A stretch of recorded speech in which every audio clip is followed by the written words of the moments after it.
നീ ആർത്രോസ്കോപ്പി അഥവാ കാൽമുട്ടിലെ താക്കോൽ ദ്വാര ശസ്ത്രക്രിയ. ഇത് പ്രധാനമായും 3 പരിക്കുകൾക്കാണ് ചെയ്യുക. 1 മുട്ടിനകത്തെ ലിഗമെൻറ്റുകൾ, 2 മുട്ടിനകത്തെ വാഷർ അഥവാ മെനിസ്കസ്, 3 മുട്ടിനകത്തെ തരുണാസ്ഥി അഥവാ കാർട്ടിലേജ്. ഈ 3 വരുന്ന പരിക്കുകളിലാണ് നീ ആർത്രോസ്കോപ്പി പ്രധാനമായിട്ടും ചെയ്യുക. അതിൽ തന്നെ ഏറ്റവും കോമൺ ആയി നീ ആർത്രോസ്കോപ്പി ചെയ്യുന്നത് ACL ലിഗമെൻറ്റ് റീകൺസ്ട്രക്ഷൻ എന്ന് പറയും. അതായത് മുട്ടിനകത്തെ ലിഗമെൻറ്റിൽ വരുന്ന, മുട്ടിനകത്ത് 2 ലിഗമെൻ്റ് ആണുള്ളത്, ACL ആൻഡ് PCL എന്ന് പറയും. അപ്പോൾ അത് ഈ 2 ലിഗമെൻറ്റുകളിൽ ഏറ്റവും കോമൺ ആയി പരിക്ക് വരിക ACL ലിഗമെൻറ്റിലാണ്.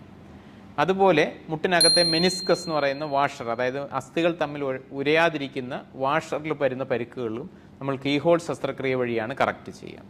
മൂന്നാമത് വരുന്നത് മുട്ടിനകത്തെ തരുണാസ്ഥി, അത് മുട്ട് ചിരട്ടയുടെ അടിഭാഗത്താവാം, അതല്ലെങ്കിൽ തുടയസ്ഥിയുടെ താഴെ ഭാഗത്താകാം, അതല്ലെങ്കിൽ കാലിൻ്റെ അസ്ഥിയുടെ മുകൾ ഭാഗത്താകാം. ഈ കാർട്ടിലേജിൽ വരുന്ന ഡാമേജും നമ്മൾ കീഹോൾ ശസ്ത്രക്രിയ വഴിയാണ് ഇപ്പോൾ അഡ്രസ്സ് ചെയ്യുക.